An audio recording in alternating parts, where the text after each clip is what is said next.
Guardiola! Guardiola.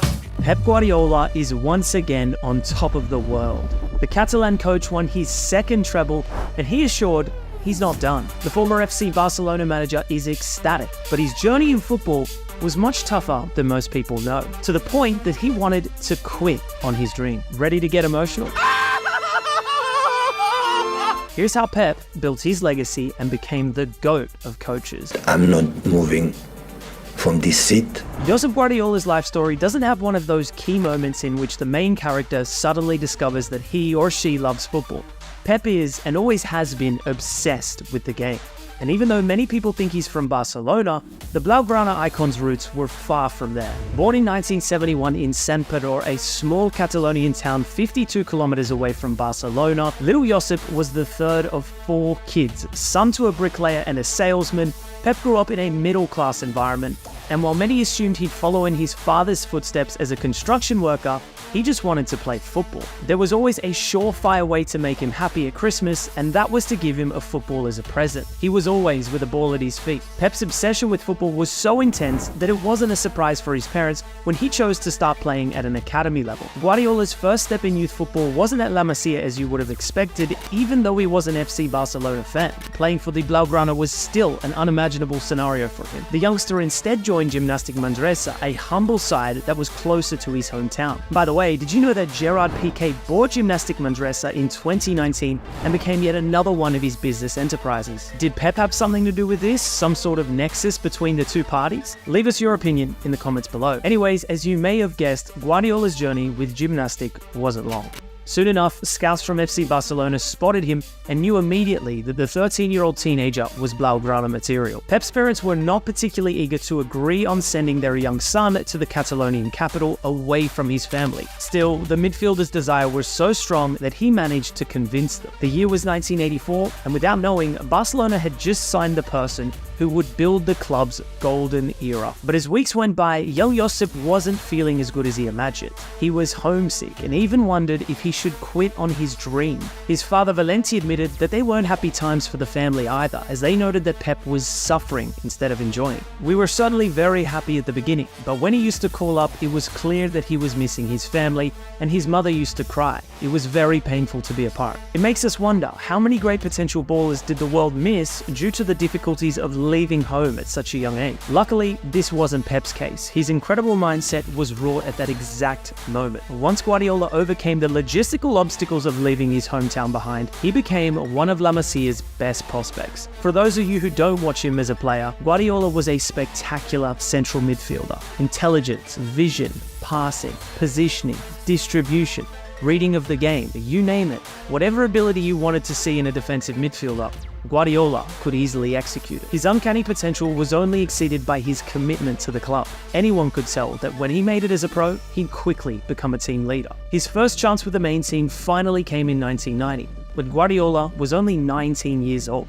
The coach at that time was no other than the Blaugrana legend Johan Cruyff. The Dutchman saw in Guardiola a natural-born leader and played a key role in Pep's development not only as a footballer, but also in setting the cornerstone to his future coaching career. For Guardiola, having played under Cruyff was fundamental to his understanding of the game. In other words, the Dutchman was responsible for Pep's evolution from player to manager. After he coached Ajax, he came to Barcelona. It was a big club, but it didn't have a specific football culture. We had one Argentina coach who played an Argentinian style, then a German coach who played a German style. But then Johan arrived and he said, guys, now we play this way. Cruyff's total football marked an era, not only for FC Barcelona, but also for his young star player. Guardiola was instantly enchanted by the Dutchman's idea of possession and absolute control of the ball in order to dominate the game. When I was there, you see 7-year-old kids doing the same training session with the same patterns as the first team. He created something from nothing, and you have to have a lot of charisma and personality to say, you must go in that way, and everybody follows. That's so difficult to find. Wow, that sounds familiar, right? That's because it wouldn't be surprising if someone said that about Pep himself. Guardiola seized the opportunity to extract the best concepts from the Cruyff way and implement throughout his coaching career. In fact, even though he's widely considered to be one of the greatest coaches of all time, Guardiola assured that he wouldn't have made it as a coach without the Dutchman's guidance. Without Johan Cruyff, I wouldn't be here. I know for sure this is why I am, right now, the manager of Manchester City, and before that, Bayern Munich and Barcelona. But we're getting ahead of ourselves. Let's back up a little bit and understand just how good Guardiola did as an FC Barcelona footballer. Como habíamos dicho antes, when Guardiola made it to the first team, Barcelona was basically overshadowed by an incredible Real Madrid side who had won the last 5 editions of La Liga. If on top of that you add the fact that Barcelona hadn't won a single European Cup, what we know today as the Champions League, and Madrid already had 6 trophies, the Blaugrana weren't good enough yet to put up a fair fight against Los Blancos. As we said, Guardiola became a pivotal part of the team a few months after his first professional game. Pep was the missing piece in the dream team puzzle that Cruyff was building,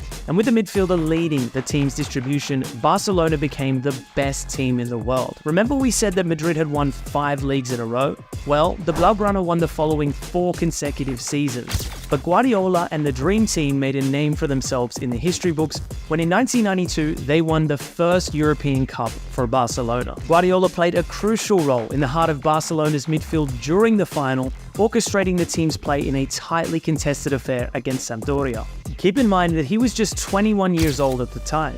Pep quickly became the club's emblem as the embodiment of Cruyff's big picture idea. Guardiola was a living testament to the power of youth development within a coherent style of play.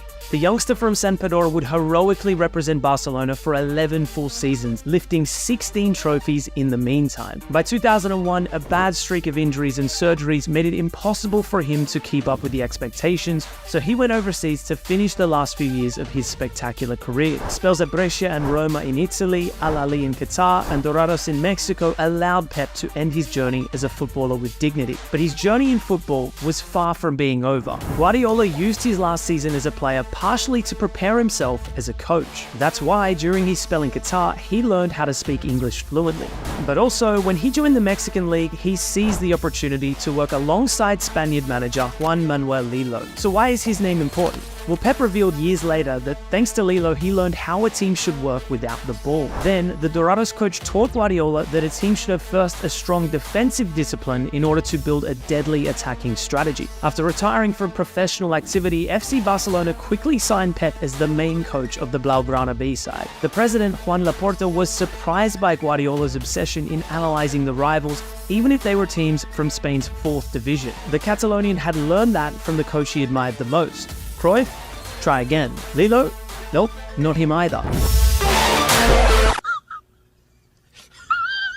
The coach that Guardiola praised the most is Marcelo Bielsa. Even though they never worked together, Pep had been totally impressed by the Argentine's work ethic throughout the years, and his admiration stands to this day. My admiration for Marcelo Bielsa is huge. So, because he made the players better, not much better. He helped me a lot from his advices.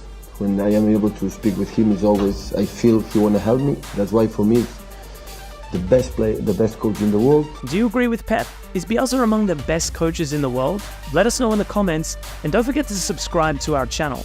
But whether you agree or disagree with Pep's concept on Bielsa, the Argentine influenced Guardiola in his early days as the head coach of FC Barcelona B. Almost as if his career was scripted, Guardiola's journey as a coach was a huge success since day one. The Catalans signed for the 2007-2008 season and found a squad full of future stars from La Masia, the likes of Sergio Busquets, Thiago Alcantara, and Pedro. Instantly, Pep gathered concepts from his 3 influential coaches. He formed a strong tactical system to emulate Cruyff's total football, built a disciplined defense as Lillo taught him in Mexico, and convinced the players to constantly attack as he saw in Bielsa's teams. These qualities took Barcelona B to finally fight for promotion, and after beating Barbastro in the playoffs, the Blaugrana B side was promoted to the 3rd tier of Spanish football. Guardiola's debut as a coach couldn't have gone better, and Pep acknowledged that the experience with Barca B was fundamental in his development. Definitely, it was so good for me.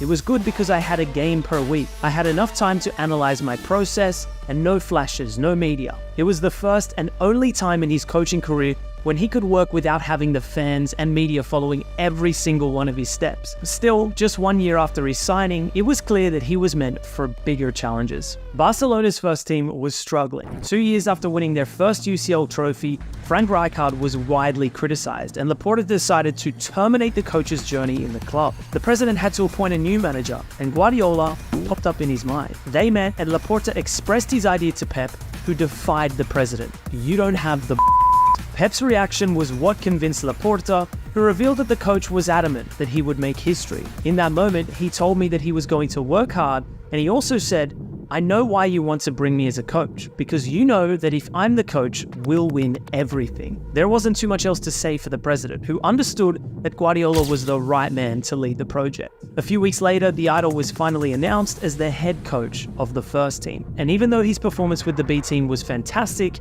he knew exactly why he replaced Rijkaard. "I don't deny that if I'm here, it's not because of what I did in 1 year with the B team, but due to what I did here as a footballer." The legend would finally return to the Camp Nou. A new era had begun. The Guardiola knew that the current squad wouldn't be a good fit with his philosophy and tactical ideas. So days after his meeting with Laporta, he drafted what would become one of the best teams in football history. He said goodbye to Brazilian legend Ronaldinho in a controversial decision that earned him a lot of criticism. Guardiola wanted to give an even bigger role to rising star Lionel Messi, who at the point was considered a world-class baller, but was far from the player we know today. With strong players in the midfield and the attack, Pep understood that he had to sign defenders who could respect his idea of possession to build the attack.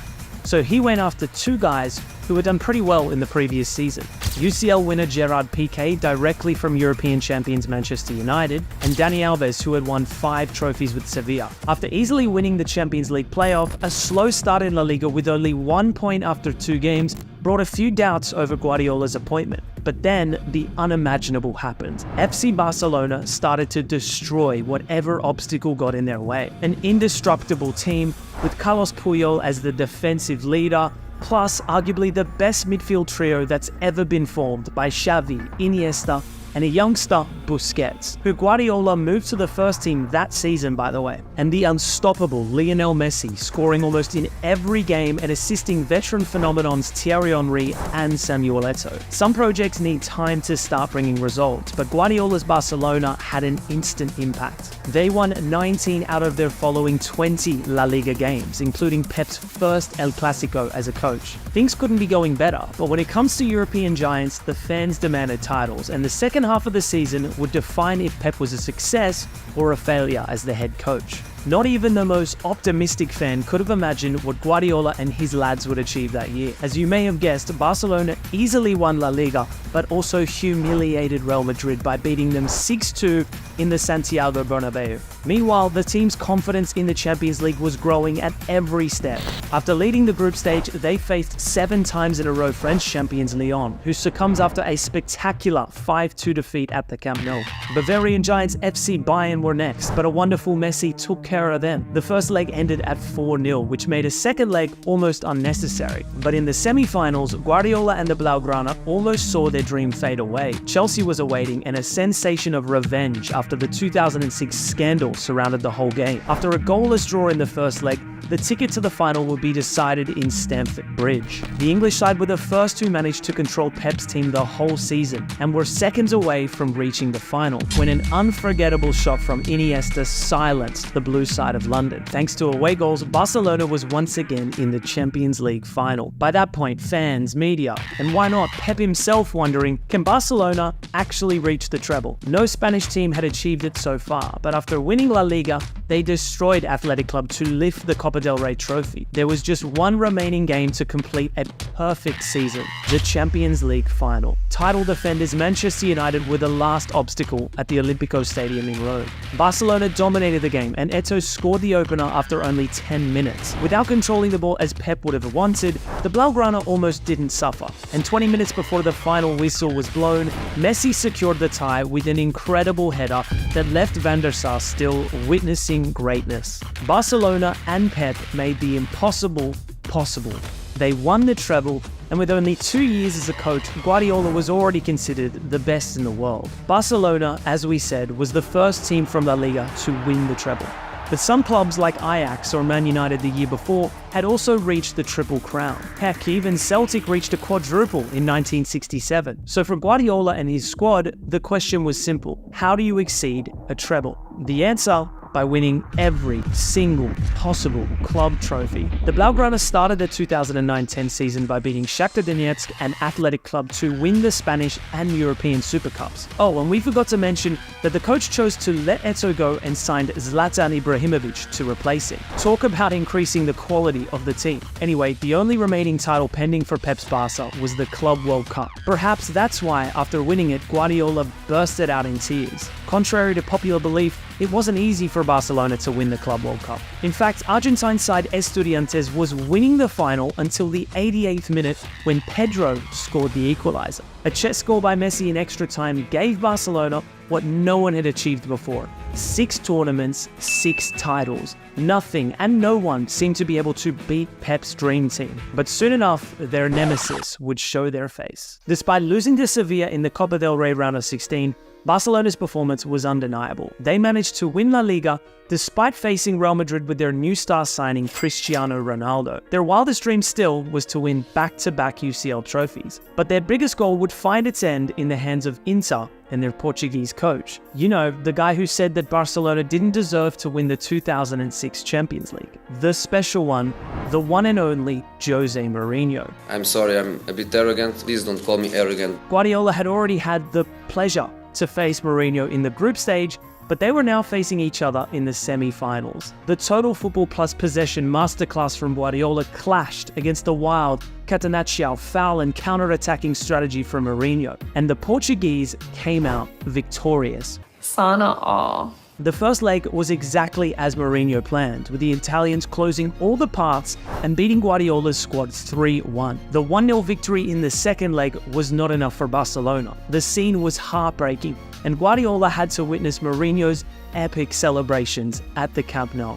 By that point, it was clear for everyone in Barcelona that Pep and Jose were now the two most polarizing coaches, and this became even clearer when Mourinho joined Real Madrid for the 2010-2011 season. Moreover, the tensions in the dressing room was palpable, as Pep and Zlatan had literally stopped talking to each other. Ibra's journey with the club was over, and Guardiola brought Spanish icon David Villa to complete his attack. They started the season winning another Spanish Super Cup and put up an incredibly tight fight with Los Blancos in La Liga. When the first El Clasico of the season arrived, Madrid was leading the tournament. But at the Camp Nou, Guardiola humiliated Mourinho like no one had done before. Barcelona destroyed their rivals with a historic 5-0 win, which led to a 16-game consecutive win streak in La Liga. Do you remember that Clasico? Can you tell us how many goals Messi scored that day? Don't forget to comment. Guardiola once again won La Liga, his third domestic league in 3 seasons coaching the team. But we need to emphasize that the 2010-2011 season was truly a dream for Pep and a nightmare for Mourinho. Why? Because Barcelona and Real Madrid clashed in the Champions League semi-finals yet again. Pep and Mourinho faced each other in the same instance as they did the previous season, only that this time the Catalan manager had learned from his mistakes. Barcelona won the first leg at the Santiago Bernabeu thanks to Messi's brace, and the tie in the second leg gave them the chance to play another UCL final, the second one in 3 years under Guardiola. The rival, Manchester United, the same as the 2009 title. With all due respect for Red Devils fans watching this, it's hard to find a Champions League final where a team was so much better than their opponents. Barcelona controlled every single aspect of the game, and the 3-1 victory was short in comparison to what both teams did on the field. Pep and his dream team did it again. They were crowned European champions and confirmed that they were one of the best teams in football history. And no, we didn't forget about the Copa del Rey final in which Madrid defeated Barca, but it's safe to say that it didn't serve much for consolation for Mourinho and Los Blancos. Guardiola's 4th season at Barcelona was perhaps the most tormentous one. Despite having signed Cesc Fabregas to improve an already incredible midfield, the team struggled and didn't manage to keep up with expectations, at least when it comes to results. But above all, it was a hard time because Pep literally spent half of the season talking about his departure from the club. Don't get us wrong, they started the campaign winning. Guess what? The Spanish Super Cup, again, and the European Super Cup, Again, sorry if I sound repetitive, folks, but this guy just wouldn't stop winning. Still, Barcelona couldn't maintain their dominance in La Liga, and for the first time under Guardiola, they finished in second place, behind Real Madrid. A few days later, the Blaugrana received Chelsea for the Champions League semi-finals. The Blues won the first leg in London 1-0, and the Blaugrana threw away a 2-goal difference after Messi missed a penalty. The English side tied the game, and visibly distraught, Guardiola confirmed his departure a few days later. The Club World Cup title and a new Copa del Rey trophy weren't enough to convince Pep to stay, even though his players, including Lionel Messi, implored him to stay. Nosotros lo que queremos, y ya lo dijimos muchas veces, es que él siga con nosotros por el bien de todos. Jo espero i desitjo i vull que renovi. No estem preparats, no. Ens agradaria que seguís, i molts anys, clar que sí. But neither Messi nor Xavi could change Pep's mind. In a press conference with his players among the attendees, Guardiola explained why he was leaving the club of his life. L'error és molt simple, són 4 anys, el temps ho desgasta tot i jo m'he desgastat. M'he buidat i necessito omplir-me. Aquesta és la raó fonamental per la qual vaig comunicar el mes de... devia ser setembre, octubre, tant al president com al director esportiu, de que la meva etapa com a entrenador del Barça s'estava acabant. Guardiola left FC Barcelona after 4 years and having added 14 trophies to the club's cabinet. But above all, he left a legacy that will forever be remembered. The years he spent in Barcelona were proof of Guardiola's tactical genius. His touch on Leo Messi, which turned the Argentinian youngster into the deadliest false nine the game has ever seen, alone was a monumental achievement. But the invention of the Messi zone was not going to be the only influence Pep Guardiola would have on Barcelona, or European football for that matter. After the huge success he had with the Catalan side, Guardiola took a surprising decision and gave himself a year-long sabbatical. At the time, that was an unexpected move to say at the least, especially because it was made by a man who lived and breathed football. But the Catalan mastermind was sure of himself, and the way he described why he needed a break was revealing about how he approached the game. 4 years is an eternity as Barca coach. I have given everything and I have nothing left and need to recharge my batteries. This was Guardiola back when he was just 41 years old. And please bear in mind that there was no talk of overthinking causing him trophies whatsoever back then. But this was proof that long before it even became a topic among football fans and pundits, Guardiola was doing his own thing. The basic idea behind Guardiola's take on football has always been the same, and it is what has been called as juego de posición. That's position play for those of you who don't even speak un poquito Spanish. Apart from that foundation though, Guardiola's tactics evolved over the years, and they evolved constantly. His use of defensive midfielders and fullbacks alone had countless variations over the years. Guardiola's sides incorporated single and dynamic double pivots in the midfield, and don't let us even get started with fullbacks, overlapping and underlapping in a myriad of ways. The Catalan and his inverted backs continue to be a bit of geometry, but also poetry for the students of the beautiful game. Before we get to the next steps in his career and how he got back from his sabbatical in New York to Munich and then to Manchester, let's talk a bit more about Guardiola doing things his own way. Because to think that this concept applies to tactics and tactics only would be a huge mistake. Because for a man as obsessed with football as Guardiola, the game can never be about 90 minutes. As tedious as it sounds, football is a 24/7 job for Pep. And he has some bizarre rules that must be respected at all costs by his employees. Guardiola reinvented Messi with his touch on the pitch, but his impact on the Argentinian was far-reaching. We're talking about an impact that crept its way into Leo's bedroom. Now let me explain before anyone tries to cancel Pep, for goodness sake.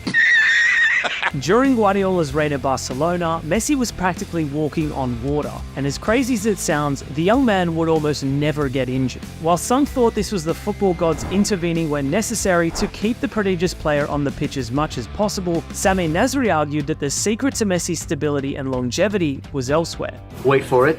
Namely behind Guardiola's strict rules about sex.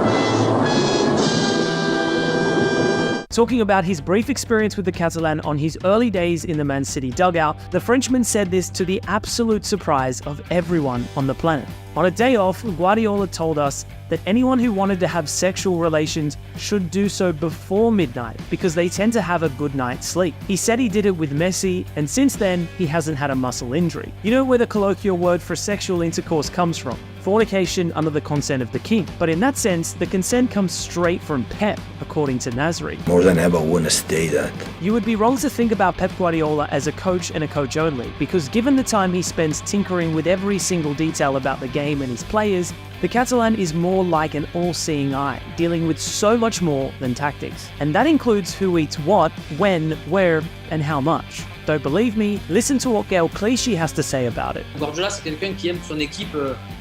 C'est lui qui te donne ton poids de forme, par exemple, tu vois. On termine la pré-saison, c'est lui qui te donne ton poids de forme. Donc si toi tu penses que ton poids de forme c'est 69 kg et qu'il te dit que non, ton poids de forme c'est 64, mais si toi depuis 6 ans tu es à 69, comment tu descends à 64 kg, tu vois? Mais lui il te dit c'est 64. Et tant que tu descends pas à 64, tu joues pas. Although he's not a nutritionalist himself, Guardiola knows a thing or two about eating healthy, and that's in large part thanks to one of his earlier colleagues from Barcelona, Silvia Tremoleda. A sports nutritionalist and triathlete by trade, Tremoleda followed Pep around Europe at the request of the manager, and she was basically responsible for every one of Pep's team's dietary habits. So when Pep was taking snacks out of the club's premises wherever he worked, or when he insisted that players should eat together in an hour at the latest after home games, that was in a way Tremoleda's making. Do you know what the first ever managerial decision Guardiola took on in his very first day at Bayern Munich? No, Joshua Kimmich's positional change came so much further down the line. No, on his very first day, Guardiola was spotted at the Allianz Arena with a measuring stick. The Catalan was dissatisfied with how long the grass was on the ground, as he believed that anything longer than 3 millimeters would mean a slowdown in his side's almost a rhythmic flow and passing. Guardiola also asked the board to get the pitch wetter, conditions he still forces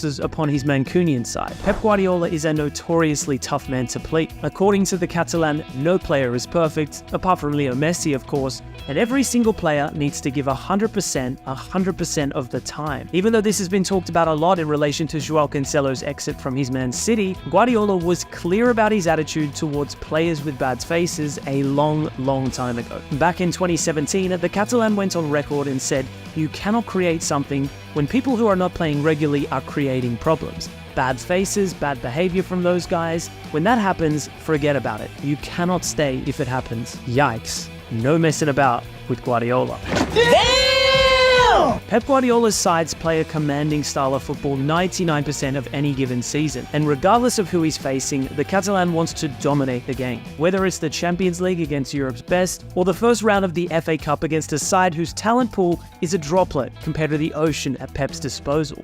His sides want to score as much as they can, and it's really Pep asking for it. Questioned if his side's overwhelming victories against weaker sides throughout the years are a sign of disrespect, Guardiola always held his ground. Because for the Catalan, what others call mercilessness is the biggest way of showing respect to one's opponent. It's the best way to respect the competition and respect the opponents. If you are 4-0 up and forget to continue, you don't have respect for the competition or your opponent. The best way is to do what we have to do. Well, that's not good news for any of his opponents now, is it? We've been sidetracked with the bizarre Pep rules enough already, so let's get back to where he left things off, the famous return from sabbatical. Pep Guardiola hinted at his return to coaching at the 2012 FIFA Ballon d'Or Gala in Zurich. 9 days later, he was presented as Bayern Munich's new coach. Pep's switch from Mesque un Club to Mia San Mia was inspiring, but whichever way you look at it, this was going to be a challenge, even for Pep. The Bavarians had one of the best seasons in their entire history under legendary manager Jupp Heynckes, and they were coming fresh off a treble. Besides, on their way to Champions League glory, they had beaten Pep's old team Barcelona in an utterly dominant fashion, with an aggregate that reads 7-0 over 2 legs. Impressing the Bavarian fanbase after such a season was a challenge, alright, but Pep, being Pep, he forced himself into a bigger challenge by completely overhauling the way Bayern Munich played as soon as he arrived. And this was Pep the Defiant at work once again, doing things his way. In an interview with the BBC, which would take place long after his days in Bavaria, Pep was asked to describe his life, love, football and family in 6 songs. And not surprisingly, one of the songs he picked was New York, New York by Frank Sinatra. King of the Hill. His first ever game as Bayern Munich coach was against the bitter rivals Borussia Dortmund in the German Super Cup, and it was pretty rough for Pep. The 4-2 defeat his side suffered was disheartening, but he had enough time ahead to correct and then make everything as close to perfect as possible. Like we discussed earlier, he started from how long the grass was supposed to be at the Allianz Arena and slowly but surely built his side into one of the biggest powerhouses Bundesliga has seen in recent years. In his first season at the Bavarian side, Guardiola won the FIFA Club World Cup, UEFA Super Cup, DFB Pokal, and the Bundesliga. Thiago Alcantara, the only player Pep insisted on signing as soon as he arrived, was influential in his success. Legend has it that his very first sentence in German was Thiago oder nix. Thiago or nothing. The following year, the Catalan further expanded his options in the DM with Philipp Lahm, creating yet another incredibly successful out-of-position player, just like he did with Javier Mascherano in Barcelona. But the real difference in his 2-3-5 formation in possession was the ease in which Frank Ribery and Arjen Robben operated on the attack. Plus, there was now a new certain Polish striker leading the team up front. Robert Lewandowski was leaving Pep in awe. All the while, Pep and his team were dropping jaws left, right, and center. In his 3 years in charge of the German Giants, Pep Guardiola got 82 wins in 102 Bundesliga games, racking up a ridiculous 80.4% winning rate, absolutely destroying the previous record held by Ottmar Hitzfeld with 58.4%. Not all was smooth sailing though. Okay, maybe it was for Guardiola himself, but not for every single player he managed. The Catalan already had a few serious clashes with his players before joining Bayern Munich. Samuel Eto'o, for example, had left Barcelona only because of Guardiola. The four-time African Player of the Year thought the Catalan didn't respect him, proved also by Pep trying to give Eto'o's beloved number 9 jersey to Thierry Henry. The man Guardiola brought in to replace the Cameroon international Zlatan Ibrahimovic also had his fair share of problems with Pep, and their relationship had ended after the Swede yelled to Guardiola, quote, "You are yourself because of Jose Mourinho, you can go to hell." Although it wasn't anything that serious, Mario Mandzukic, Frank Ribery, Mario Götze, and Dante all went through tumultuous times with their manager. Pep was looking for an entirely different thing in his strikers, and the Croatian was nowhere near fulfilling Pep's desires. Frank Ribery's case was more complicated. The Frenchman revealed only after Ancelotti took over from Pep that he always had trust issues with the Catalan. Ancelotti is a great coach. I need people like him, Jupp Heynckes or Ottmar Hitzfeld. I need this trust in me to play off my strengths. He is still a young coach. He lacks experience. Sometimes he talks too much. Football is very simple. Mario Götze and Dante's gripes were less about football, but more about Guardiola as a person. Both players felt that their manager cared about nothing other than what happens on the pitch.